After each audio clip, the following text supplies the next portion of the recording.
नमस्कार दोस्तों, स्वागत है आप सभी का आपके अपने YouTube channel online study with DK में। और आज हम अपने लेकर आए हैं बाल मनोविज्ञान के 150 अति महत्वपूर्ण प्रश्न जो कि अक्सर सीटेट और टेट एग्जाम में पूछे जाते हैं और बहुत से क्वेश्चन जो हैं आज के जो हमारा टॉपिक है इसमें से पूछे भी गए हैं।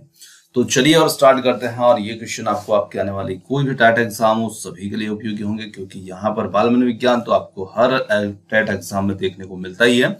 तो चलिए और स्टार्ट करते हैं और देखते हैं। और यहाँ पर क्वेश्चन जो है वन लाइनर मिलेंगे आपको, ताकि कम समय में ज्यादा क्वेश्चन आप जल्द से जल्द कंप्लीट कर पाए। तो बढ़ते हैं हमारे प्रश्न की ओर। फर्स्ट क्वेश्चन आता है, विकास किस अवस्था से शुरू होता है? तो देखिए, बाल मनोविज्ञान के अंदर हम बाल विकास की बात करते हैं। तो देखिए, विकास की जो प्रक्रिया होती है बच्चे की, वो हो जाती है उसके प्रसव पूर्व यानी कि गर्भावस्था से ही शुरू हो जाती है। कभी यहाँ पर गर्भावस्था आ जाता है, कभी यहाँ पर प्रसव पूर्व। प्रसव पूर्व का मतलब यहाँ पर गर्भावस्था ही होता है। चलिए बात करते हैं अगले प्रश्न की। सार्थक अधिगम की प्रक्रिया विकास के किस अवस्था से आरंभ होती है? तो ये शैशव अवस्था से आरंभ हो जाती है, क्योंकि जब बच्चा जन्म ले लेता है उसके बाद में वो हमेशा अधिगम ही करता है और उसकी प्रक्रिया चलती ही रहती है। आगे बात करते हैं अगले क्वेश्चन की, किस अवस्था में घनिष्ठ मित्रता की प्रवृत्ति पाई जाती है? तो किशोर अवस्था जो होती है उसमें घनिष्ठ मित्रता की प्रवृत्ति पाई जाती है, क्योंकि किशोर अवस्था में हमारे जो मित्र होते हैं उन्हें हम जीवन पर्यंत नहीं भूलते हैं और मित्रता भी निभाते हैं। तो किशोर अवस्था वो ऐसी अवस्था होती है।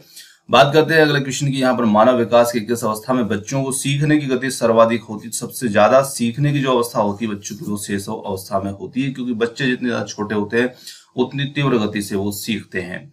आगे बात करते हैं, लिखना पढ़ना बोलने संबंधी विकारों को क्या कहा जाता है? देखिए, यहाँ पर लिखना पढ़ना और बोलने संबंधी विकार तीनों को एक साथ ले लिया है, तो इसे हम कहेंगे डिस्प्रेक्सिया, जिसमें ये तीनों ही प्रकार के विकारों से ये संबंधित होता है। अगला क्वेश्चन है, मनुष्य एक सामाजिक प्राणी है, ये कथन किसने दिया था? तो ये कथन दिया था अरस्तु ने, और अरस्तु ने मनुष्य को एक सामाजिक प्राणी बताया था, और मनुष्य एक सामाजिक प्राणी होता भी है। बात करते हैं यहाँ पर बालक के समाजीकरण की पहली पाठशाला कौन सी होती है? यही प्रश्न द्वितीय तृतीय पाठशाला के नाम से भी आ जाता है, तो हमें यहाँ पर पहली पूछा है, पर फिर हमने उत्तर 3 तक यहाँ पर लिख रखे हैं। तो पहली पाठशाला बच्चे की जो होती है उसका घर उसका परिवार होता है, दूसरी पाठशाला उसका खेल का मैदान, तीसरी पाठशाला उसकी जो स्कूल होता है वो होता है। चलिए आगे, यहाँ पर कहाँ पर बालक समाजीकरण के नियम स्वयं सीखता है? तो देखिए, खेल का मैदान एक ऐसा स्थान होता है जहां पर बालक समाजीकरण के नियम स्वयं भी सीखता है। तो खेल का मैदान हमारा उत्तर हो जाएगा। बालक में नकारात्मक सोच कौन सी अवस्था में देखने को मिलती है? तो किशोर अवस्था में देखने को मिलती है, क्योंकि किशोर अवस्था में बच्चे जो होते हैं वो नेगेटिविटी से कभी कभी बहुत ज्यादा परेशान हो जाते हैं। आगे बात करते हैं, पियाजे का संज्ञानात्मक विकास के अनुसार संवेदी क्रियात्मक अवस्था कौन सी होती है? इसे संवेदी पेशी अवस्था भी कहा जाता है। तो ये जन्म से 2 वर्ष तक की जो अवस्था होती है इसे हम संवेदी क्रियात्मक अवस्था या संवेदी पेशी अवस्था भी कहते हैं। शिक्षक का अति महत्वपूर्ण उद्देश्य क्या होता है? तो देखिए, शिक्षक का महत्वपूर्ण उद्देश्य होता है बच्चों का सर्वांगीण विकास करना। यही एक शिक्षक का महत्वपूर्ण उद्देश्य होता है। भारत सरकार ने बच्चों के लिए मुफ्त अनिवार्य शिक्षा RTI अधिनियम वर्ष 2009 में ये लागू किया था। तो काफी बार पूछा गया प्रश्न है ये। चलिए, कौन सा महत्वपूर्ण प्रभाव शिक्षण की प्रभावकारिता पर निर्भर करती है? तो देखिए, कौन सा महत्वपूर्ण प्रभाव है जो शिक्षण की प्रभावकारिता पर निर्भर करेगी? तो शिक्षक को विषय की जो समझ होगी, ये एक महत्वपूर्ण प्रभाव होगा शिक्षक का, जो उसकी प्रभावकारिता पर निर्भर करेगा। यदि बुलाए जाने पर कुछ छात्रों के माता पिता अभिभावक आपसे आकर नहीं मिलते हैं, तो शिक्षक को उस स्थिति में क्या करना चाहिए? तो उस स्थिति में हमें खुद जाकर के उनसे मिल लेना चाहिए, क्योंकि वो नहीं आ सकते तो हम तो जा ही सकते हैं। समूह में सहभागिता के द्वारा सीखने के अभ्यासों को प्रोत्साहित किया जाना चाहिए, क्योंकि निश्चित रूप से बच्चे जब समूह में सीखते हैं तो उनमें और सामाजिकता का विकास होता है और एक दूसरे की मदद से वो काफी कुछ सीखते हैं। छात्रों के सही मूल्यांकन के लिए किस विधि का प्रयोग किया जाना चाहिए? तो इसमें सतत मूल्यांकन विधि का प्रयोग किया जाना चाहिए, और ये सतत मूल्यांकन होता भी है और वर्तमान में स्कूलों में चलता भी है। बच्चों का पहला शिक्षक कौन होता है? तो बच्चे की जो माता होती है वो प्रथम शिक्षक होती है। वैसे यहाँ पर माता पिता दोनों हैं, क्योंकि कहीं कहीं पर माता नहीं होती तो वहां पर पिता भी तो शिक्षक बन जाता है पहला। मानव विकास की इस अवस्था के बाद व्यक्ति परिपक्व हो जाता है। तो किशोर अवस्था जो होती है उसके बाद में वयस्क व्यक्ति जो होता है वो परिपक्व हो जाता है, क्योंकि किशोर अवस्था जो होता है उसके परिपक्वता होने का अंतिम स्टेज होता है। उसके बाद जो भी बच्चा होता है किशोर अवस्था को पार करके वयस्कता की ओर चला जाता है। शिक्षण की विभिन्न विधियों के प्रयोग के लिए कौन सी अवस्था सर्वाधिक होती है उपयुक्त? तो शिक्षण की विधियों के लिए शिक्षण की विभिन्न विधि, यहाँ पर बहुत सारी विधियां हैं, मतलब अलग अलग तरह की विधियों को हम प्रयोग में ला सकते हैं बाल्यावस्था में, क्योंकि यहाँ पर बच्चों के सीखने की प्रवृत्ति तीव्र होती है। मैं कौन हूं, मैं क्या हूं, मैं कुछ भी, मैं भी कुछ हूं आदि जैसी भावनाएं प्रबल विकास के किस अवस्था में सूचक होती है? तो देखिए ये सब भावनाएं जो होती है, मैं भी कुछ हूं, तो ये सब देखने को मिलती है, यानी कि आत्मसम्मान की भावना किशोर अवस्था में देखने को मिलती है। चलिए आगे बढ़ते हैं। विकास कभी ना समाप्त होने वाली प्रक्रिया है और यह विचार के सिद्धांत से संबंधित है। तो देखिए कभी ना समाप्त होने वाली प्रक्रिया मतलब निरंतर चलने वाली प्रक्रिया होती है, तो निरंतरता का सिद्धांत यहाँ पर संबंधित होता है इससे। अगला क्वेश्चन है, शिक्षा मनोविज्ञान एक विज्ञान है, मानव व्यवहार का विज्ञान होता है शिक्षा मनोविज्ञान।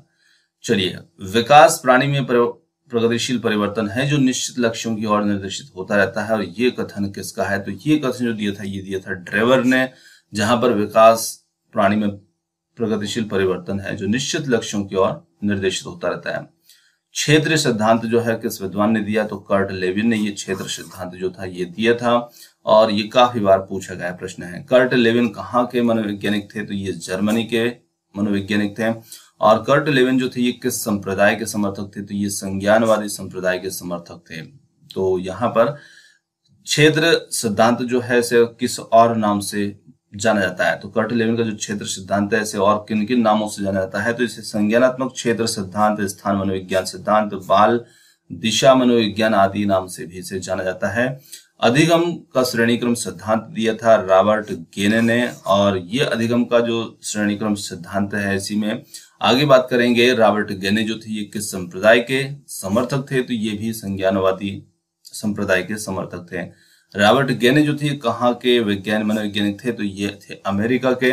और रॉबर्ट गेने ने बालकों के विकास को ध्यान में रखते हुए अधिगम प्रक्रिया को कितने भागों में बांटा है? तो काफी महत्वपूर्ण है ये क्रमिक रूप। जैसे यहाँ पर 8 भागों में इन्होंने इसे बांटा है, जहां पर पहला है संकेत अधिगम, दूसरा है उद्दीपक अधिगम अभिक्रिया जिसे एसआर थ्योरी भी कहते हैं, श्रृंखला अधिगम, शाब्दिक अधिगम और बहुविवेदन अधिगम, इसी के साथ साथ प्रत्यय अधिगम, सिद्धांत अधिगम और समस्या समाधान अधिगम। तो ये कुछ 8 क्रमिक भाग हैं जिन्हें रॉबर्ट गेने ने बांटा था अधिगम प्रक्रिया को। अब देखिए यहाँ पर सबसे फर्स्ट वाले को आप देख सकते हैं संकेत अधिगम है, और इसी प्रक्रिया अधिगम प्रक्रिया का अंतिम भाग जो है वो समस्या समाधान अधिगम है।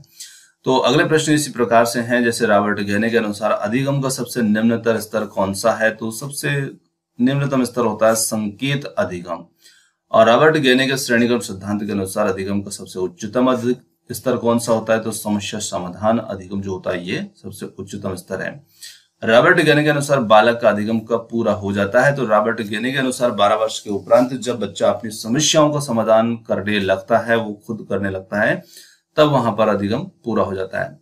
बुद्धि के किस सिद्धांत को बालों का ढेर कहा जा सकता है? तो बहुतत्व सिद्धांत जो है इसे बालों का ढेर कहा जा सकता है।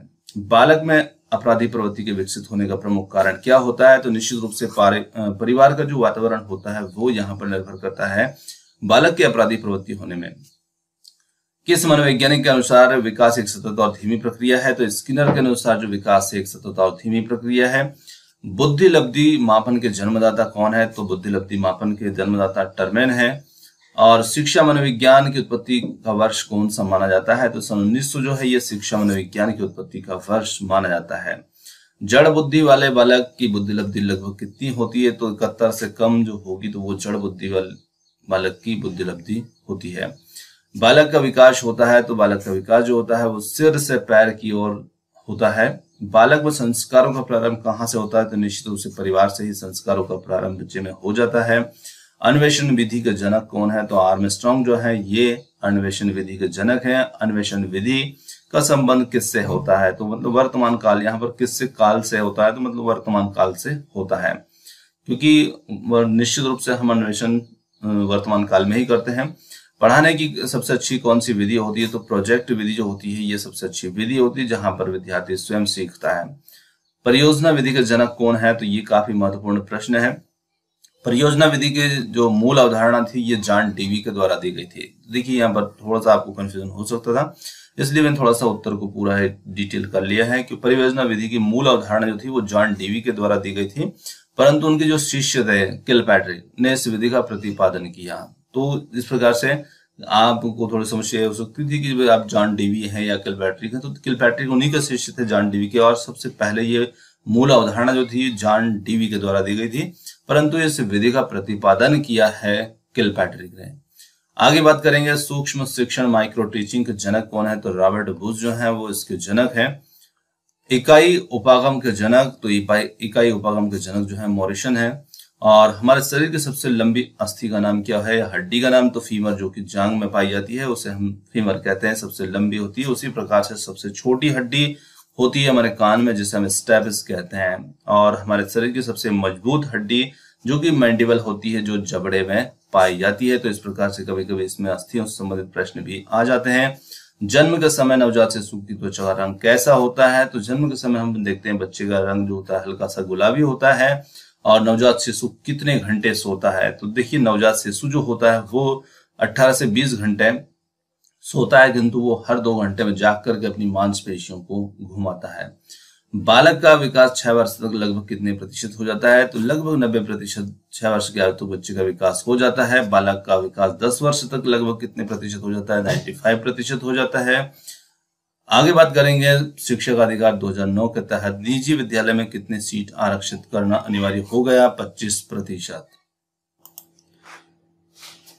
अगला क्वेश्चन आता है 12 वर्ष तक के बालक के मस्तिष्क का भार कितना होता है? तो देखिए 12 वर्ष के बालक का मस्तिष्क का जो भार होता है वो लगभग 1260 ग्राम होता है, जबकि एक स्वस्थ मनुष्य के मस्तिष्क का वजन 1400 ग्राम होता है।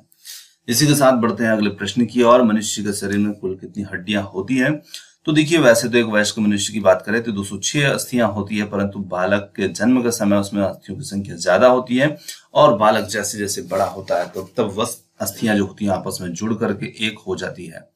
अगला प्रश्न आता है यहाँ पर किशोर अवस्था एक नया जन्म है, इसमें उच्चतर और श्रेष्ठतर मानव विशेषताओं का जन्म होता है, ये कथन किसने दिया है? तो किशोर अवस्था एक नया जन्म है, ये कथन दिया है स्टैनली हॉल ने। अगले क्वेश्चन की ओर जाते हैं। किशोर अवस्था आदर्शों की अवस्था है, सिद्धांतों के निर्माण की अवस्था है, साथ ही जीवन का सामान्य समायोजन है। ये परिभाषा देने वाले कौन है? तो ये परिभाषा देने वाले हैं जीन पियाजे। मनुष्य के शरीर में अस्थियों की संख्या कम से कम होती है। तो देखिए जैसे जैसे मनुष्य वयस्कता की ओर बढ़ता है, फिर प्रौढ़ावस्था की ओर बढ़ता है, तो निश्चित रूप से उसमें अस्थियों की संख्या कम होने लगती है, क्योंकि सब अस्थियां आपस में जुड़ जाती है, कुछ अस्थियां होती है विलुप्त हो जाती है। अगला है यहाँ पर किशोर अवस्था बड़े संघर्ष और तूफान और विरोध की अवस्था है, ये कथन दिया है। तो किशोर अवस्था को बड़े संघर्ष और तूफान की अवस्था बताया है स्टैनली हॉल ने। अगले क्वेश्चन की ओर जाते हैं। बालक के विकास भाषा विकास में मुख्य योगदान देने वाली संस्था, तो निश्चित रूप से परिवार को एक संस्था यहाँ पर कह दिया गया है जो बालक के भाषा विकास में मुख्य योगदान देते हैं। नैतिक तर्क का अवस्था सिद्धांत जो है ये किसने स्पष्ट किया? तो नैतिक तर्क का अवस्था सिद्धांत दिया है कोलबर्ग ने, और कोलबर्ग ने नैतिक विकास का सिद्धांत भी दिया है, ये भी ध्यान रखिएगा। वंशानुक्रम से संबंधित मैटर का प्रयोग किसने किया था? तो वंशानुक्रम से संबंधित मैटर पर प्रयोग करने वाले थे ग्रेगर जॉन मेंडल। किशोर अवस्था प्रारंभ होती है, तो किशोर अवस्था 12-13 वर्ष की आयु से प्रारंभ हो जाती है। पूर्णतः प्रकारशील व्यक्ति का संप्रति किसने दिया? तो ये दिया था कार्ल रोजर्स ने। चलिए अगला क्वेश्चन है।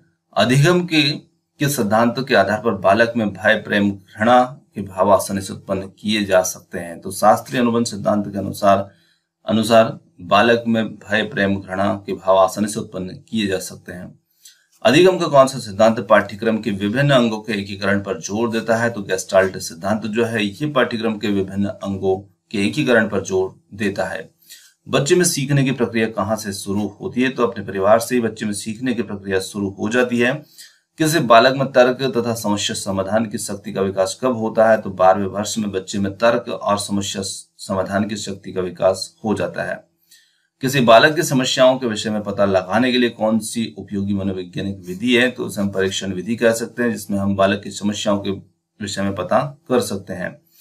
सीखने की प्रभावशाली विधि, तो देखिए सीखने की प्रभावशाली विधि व्याख्यान विधि वाद विवाद विधि होती है।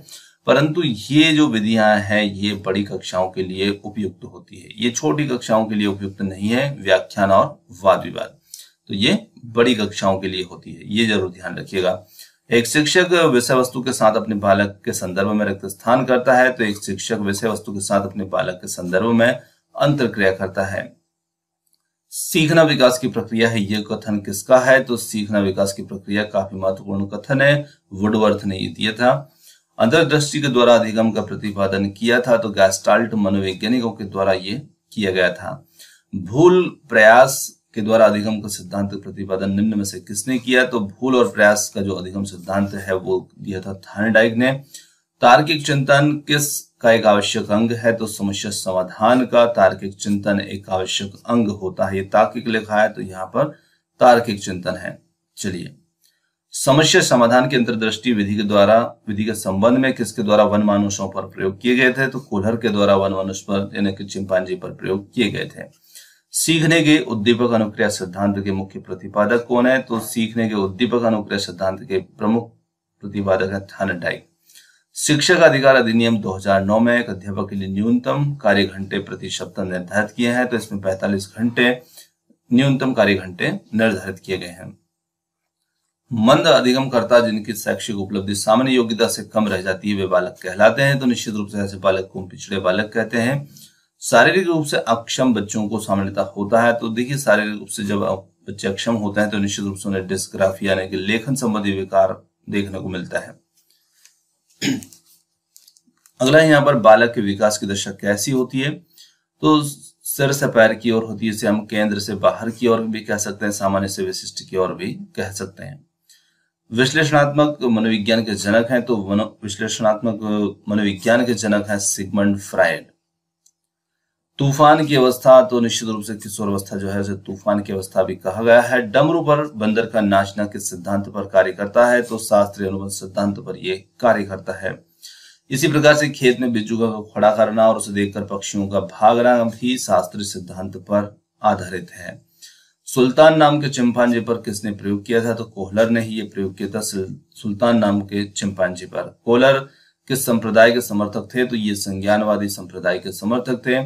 चूहे पर अपना प्रयोग किस मनोवैज्ञानिक ने किया था? तो स्किनर ने चूहे पर प्रयोग किया था। और स्किनर जो थे ये किस संप्रदाय के समर्थक थे? तो ये थे व्यवहारवादी संप्रदाय के समर्थक। नए रचनात्मक कार्यों पर सीखने पर कौन सा सिद्धांत बल देता है? तो नए रचनात्मक कार्यों पर सीखने पर अंतर्दृष्टि का सिद्धांत जो होता है ये बल देता है। अंतर्दृष्टि का सिद्धांत किस मनोवैज्ञानिक के द्वारा दिया गया है? तो ये कोहलर के द्वारा दिया गया है। मानसिक रूप से मंद बालकों को सीखने पर कौन सा सिद्धांत उपयोगी होगा? तो यहाँ पर होगा शास्त्रीय अनुबंध सिद्धांत। मानव विकास को किन दोनों के योगदान का परिणाम माना गया है? तो ये मानव विकास को निश्चित रूप से वंशानुक्रम और वातावरण के दोनों के योगदान का परिणाम माना गया है। जिस प्रक्रिया में व्यक्ति दूसरों के व्यवहार से सीखता है ना कि प्रत्यक्ष अनुभव से को कहा जाता है, तो निश्चित रूप से उसे हम कहेंगे सामाजिक अधिगम, जहां पर व्यक्ति दूसरों के व्यवहार से इन चीजों को सीखता है। अवधारणाओं का विकास मुख्य रूप से हिस्सा होता है, तो अवधारणाओं का विकास मुख्य रूप से बौद्धिक विकास का हिस्सा होता है। और अगला क्वेश्चन आता है वाइगोत्स्की बच्चों को सीखने में निम्नलिखित में से किस कारक की महत्वपूर्ण भूमिका पर बल देते हैं? तो वाइगोत्स्की जो है बच्चों को सीखने में सामाजिक कारक की महत्वपूर्ण भूमिका पर बल देते हैं, क्योंकि वाइगोत्स्की का ऐसा मानना है कि बच्चे जो है अपने सामाजिक अधिगम के द्वारा, सामाजिक कारक के द्वारा बहुत कुछ सीखते हैं। जब बच्चे की दादी उसे उसकी माँ की गोद से लेती तब बच्चा रोने लगता है, तो बच्चे के रोने का कारण क्या होगा? तो यहाँ पर बच्चे का रोने का कारण संवेगात्मक दुश्चिंता होगा। नर्सरी कक्षा की शुरुआत करने लिए कौन सी विषय वस्तु सबसे अच्छी होगी या कौन सी थीम सबसे अच्छी हो सकती है? तो मेरा परिवार जो है ये थीम सबसे अच्छी होगी नर्सरी कक्षा में शुरुआत करने के लिए। संवेग व्यक्ति की उत्तेजित दशा है, यह कथन किसका है? तो ये कथन भी दिया गया है वुडवर्थ के द्वारा। बालिकाओं की लंबाई किस अवस्था में बालकों से अधिक होती है? तो बाल्यावस्था के अंदर बालिकाओं की लंबाई जो है वो बालकों से ज्यादा होती है।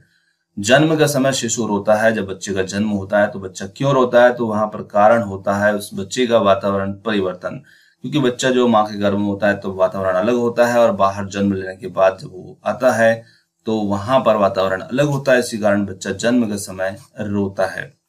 अगला क्वेश्चन आता है, शैशव अवस्था में किस ग्रंथि के प्रभाव के कारण बालिका अपने पिता के प्रति श्रद्धा का भाव रखती है? तो इलेक्ट्रल ग्रंथि के कारण से रखती है। जीवन का सबसे कठिन काल, तो निश्चित रूप से सबसे कठिन काल जो है वो हमारे किशोर अवस्था का काल ही होता है। बालक के अस्थायी दांतों की संख्या 20 होती है, स्थायी दांतों की संख्या 32 होती है। 4 दांत जो है वो बच्चे को बाद में निकलते हैं, जिसे हम अकल दांत भी कहते हैं। बच्चों के बौद्धिक विकास की 4 विशिष्ट अवस्थाएं को किस विद्वान के द्वारा पहचान की गई थी? तो जीन पियाजे के द्वारा, जहां पर जीन पियाजे ने विकास की 4 विशिष्ट अवस्थाओं के बारे में बताया है। शिक्षा में समावेशन का क्या अर्थ है? तो शिक्षा में समावेशन का अर्थ होता है सभी विद्यार्थियों को शिक्षा की मुख्य धारा प्रणाली में स्वीकार करना। यह शिक्षा में समावेशन का अर्थ है। बिने साइमन परीक्षण के द्वारा किसका मापन किया जाता है? तो सामान्य बुद्धि का मापन किया जाता है। इसमें मानसिक आयु, ठीक है, ये आय लिखा है। मानसिक आयु के प्रत्यय का सर्वप्रथम प्रयोग किस विद्वान ने किया? तो बिने साइमन ने मानसिक आयु के संप्रत्यय का सर्वप्रथम प्रयोग किया था। 140 से अधिक बुद्धिलब्धि वाले बच्चों को हम किस श्रेणी में रखेंगे? तो निश्चित रूप से ऐसे बच्चों को हम रखेंगे प्रतिभाशाली बच्चों की श्रेणी में। सृजनशीलता मौलिक परिणामों को अभिव्यक्त करने की मानसिक क्रिया है, और ये कथन किसका है? तो ये कथन दिया है क्रो एंड क्रो का। किशोर प्रौढ़ों को अपने मार्ग में बाधा समझता है जो अपनी स्वतंत्रता का लक्ष्य प्राप्त करने से रोकते हैं। यह कथन किसका है? तो ये काल्सनिक का ये कथन है, जहां पर किशोर प्रौढ़ों को अपने मार्ग की बाधा समझते हैं। अगला क्वेश्चन आता है, 25 से कम बुद्धिलब्धि वाला बालक जो है वो क्या कहलाएगा? तो ऐसे बालक को हम जड़ बुद्धि बालक कहेंगे, जहां पर उसकी बुद्धिलब्धि 25 है। अगला आता है, कुशाग्र बुद्धि अथवा प्रतिभावान बालक वह है जो निरंतर किसी भी उचित कार्य क्षेत्र में अपनी अद्भुत कार्य कुशलता तथा प्रवीणता का परिचय देता है। तो ये कथन है हैविंग हर्स्ट का। बुद्धि का संज्ञानात्मक सिद्धांत किसने दिया? तो बुद्धि का संज्ञानात्मक सिद्धांत दिया था जीन पियाजे ने। बुद्धि का एकीकृत संरचना का सिद्धांत तो ये दिया था गिलफोर्ड ने। बुद्धि की एकीकृत संरचना का सिद्धांत। नैतिक विकास का सिद्धांत दिया है कोलबर्ग ने, और काफी महत्वपूर्ण है नैतिक विकास का सिद्धांत। उसी प्रकार से मूल प्रवृत्तियां संबंधित हैं मैकडूगल से, जहां पर मैकडूगल ने 14 मूल प्रवृत्तियां बताई है। तो इनके सिद्धांत को मूल प्रवृत्ति के सिद्धांत के नाम से जाना जाता है। अगला क्वेश्चन आता है, खेल पद्धति के जनक। तो किलपैट्रिक जो है ये खेल पद्धति से संबंधित है, इसके जनक हैं। जीन पियाजे के द्वारा रचित पुस्तक का नाम क्या है? तो the language and thought of the child. ये पुस्तक उन्होंने 1923 में लिखी थी, और ये जीन पियाजे की रचित पुस्तक है। जीन पियाजे ने संज्ञानात्मक विकास को ध्यान में रखते बालक की कितनी अवस्थाएं बताई? तो अभी हमने पहले एक क्वेश्चन देखा था जहां पर 4 अवस्थाएं उन्होंने बताई थी। अब वो 4 अवस्थाएं कौन कौन सी है? तो ये 4 अवस्थाएं होती हैं, जहां पर संवेदी गत्यात्मक अवस्था जो कि जन्म से 2 वर्ष तक होती है, पूर्व संक्रियात्मक अवस्था 2 से 7 वर्ष, ठोस संक्रियात्मक अवस्था या मूर्त संक्रियात्मक अवस्था 7 से 11 वर्ष, औपचारिक संज्ञानात्मक अवस्था जो कि 11 से 18 वर्ष तक होती है। इस प्रकार से संज्ञानात्मक विकास की 4 अवस्थाओं को बांटा है जीन पियाजे ने। संवेदी गत्यात्मक अवस्था को किस और नाम से जाना जाता है? तो इसे इंद्रिय जन ज्ञान अवस्था के नाम से भी जाना जाता है, या संवेदी पेशी अवस्था भी इसे कहा जाता है। गणित संबंधी विकार को हम क्या कहते हैं? तो डिसकैलकुलिया कहते हैं गणित संबंधी विकार को। पठन संबंधी विकार यानी कि पढ़ने संबंधी विकार डिसलेक्सिया कहलाता है। लिखने संबंधी विकार डिस्ग्राफिया कहलाता है। शिक्षा मनुष्य में अंतर्निहित क्षमता का परिपूर्णता में विकास करते हैं। यह कथन किसका है? तो यह कथन जो है स्वामी विवेकानंद के द्वारा दिया गया कथन है। अगला क्वेश्चन आता है, सामाजिक आर्थिक मुद्दों में जूझ रहे उन बच्चों को जिनकी प्रतिभा प्रभावित हो सकती है को रिक्त स्थान सहायता करता है। तो वहां पर स्व अधिगम मॉडल जो है, मतलब स्वयं सीख करके समस्या से को दूर करना, ये मॉडल यहाँ पर मदद कर सकता है या सहायता करता है। कौन सा सीखना स्थायी होता है? तो समझ करके सीखना जो होता है ये ज्यादा स्थायी होता है। रिक्त स्थान ने बालक के प्राकृतिक विकास पर प्रभाव पर बल दिया। तो मॉन्टेसरी जो थे इन्होंने बालक के प्राकृतिक विकास पर प्रभाव पर बल दिया। माता की आवाज का नवजात के व्यवहार पर प्रभाव का प्रयोग किसने किया? तो टर्मन ने ये प्रयोग किया था। चलिए अगला क्वेश्चन आता है, प्राथमिक आवश्यकताओं को रिक्त स्थान आवश्यकता से भी जाना जाता है। तो प्राथमिक आवश्यकताओं को हम दैहिक आवश्यकताओं के नाम से भी जानते हैं, जो हमारी शारीरिक आवश्यकता होती है। बुद्धि का सबसे पुराना सिद्धांत कौन सा है? तो बुद्धि का सबसे पुराना सिद्धांत एक कारक सिद्धांत है। आगे बढ़ते हैं अगले क्वेश्चन की ओर। कौन से सिद्धांत में बाल्यकाल के अनुभव के विकासात्मक आयाम पर बल दिया गया है? तो मनोविश्लेषणवाद में बाल्यकाल के अनुभव के विकासात्मक आयाम पर बल दिया गया है। शरीर के शीर्ष भाग से प्रारंभ होकर नीचे की ओर दिशा में होने वाली शारीरिक वृद्धि को जाना जाता है। तो इस वृद्धि को सिर पदाभिमुख अनुक्रम के नाम से भी जाना जाता है, जहां पर विकास जो है सिर से पैर की ओर होता है। बेसिक शिक्षा हेतु महात्मा गांधी ने किस पाठ्यक्रम पर बल दिया था? तो महात्मा गांधी ने हस्तकला केंद्रित पाठ्यक्रम पर बल दिया था।